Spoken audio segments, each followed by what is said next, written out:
All right, let's jump right in. We're going to talk about a force that's woven into the very fabric of the universe, but at the same time, it's the exact same force that gets you out of bed in the morning.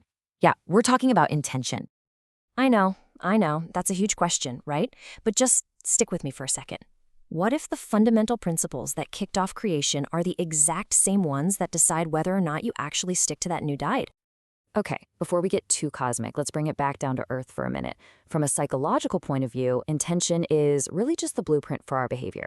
It's that mental plan, that little bridge we build between a thought like, I should probably eat healthier, and the actual action of, buying a salad instead of a burger. Now let's zoom all the way out. Because way, way before modern psychology came along, mystical traditions were already mapping out the architecture of intention, but on a totally universal scale.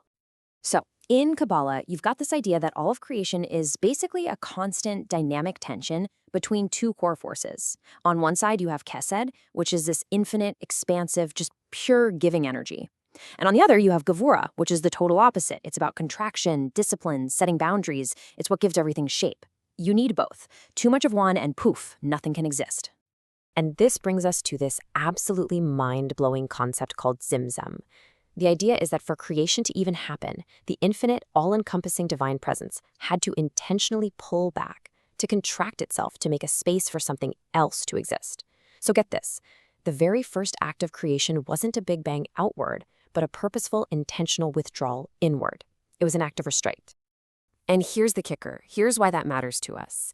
The inner state behind an action is what gives it its life, its meaning. There's a great saying that prayer without kavanah, which means focused intention, is like a body without a soul. I mean, sure, it has the right shape, it goes through the motions, but it's missing the essential force. It's empty. Okay, so if that's the cosmic blueprint, how does it actually work inside our own heads? Let's switch gears and look at the modern psychology of how we form intentions. You'll see how perfectly this all lines up. So there's this really influential idea called the theory of planned behavior, and it says our intention to do anything basically boils down to three key things. First, your attitude about it. Do you think doing this is a good thing or a bad thing? Second, what are called subjective norms. What do you think the people you care about think you should do? And third, perceived control. And this one's huge. Do you actually believe you can pull it off? And what's so cool is you can actually see how this plays out. When your attitude is positive, you feel like your friends and family are on board, and you believe you can do it, boom, you get a really strong intention. That's a powerful force. But when those things are low or mixed up, well, your intention just kind of fizzles out before it even gets started. Which brings us to a problem that I think every single one of us knows way too well.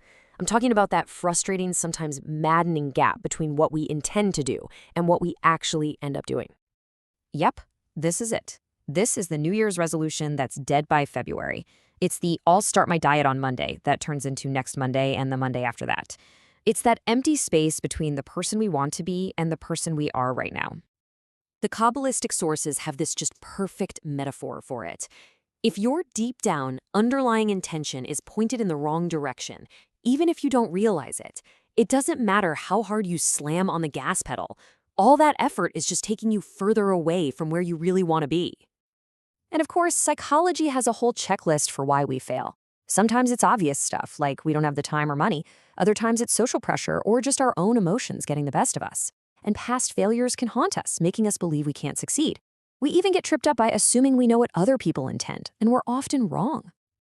So, how do we bridge this gap? Is there a way to make our actions actually match our best intentions? Well, this is where that mystical tradition comes back in with a seriously powerful tool. It's the secret of Kavana. Kavana is so much more than just intending to do something. Think of it like this. If simple intention is the engine of your car, Kavana is the turbocharger. It's the conscious, deliberate act of pouring your entire awareness and your deepest sense of purpose into one single action, no matter how small it seems. It's a really simple idea, but the implication is, well, it's huge. Think about any routine action you do during your day, something you do on autopilot. Any one of those things can become something sacred, something powerful, when you infuse it with that deep, focused intention. The simple act of drinking a glass of water, if you do it with total awareness and gratitude for the life it's giving you, it's not a boring habit anymore. It's a sacred moment.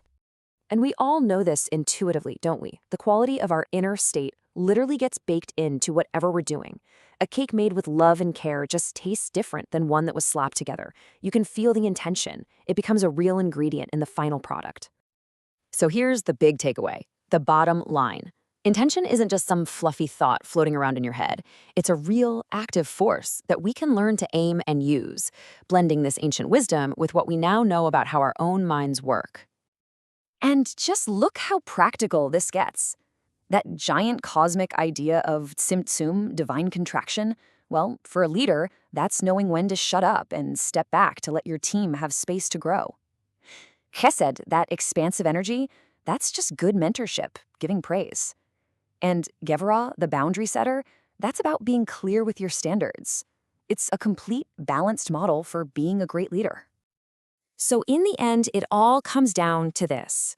In every little moment, every conversation we have, every email we send, we have a choice. We can run on autopilot, letting our unconscious habits drive, or we can consciously choose our intention. We can intend to create connection. We can intend to bring clarity. We can intend to make things better. So I'm not going to ask you to change your whole life. I'm just going to leave you with one final question. And it's not for me, it's for you. Forget about tomorrow. Forget about next week. What is the one thing, just one, that you will do with true, focused, powerful kavanah today?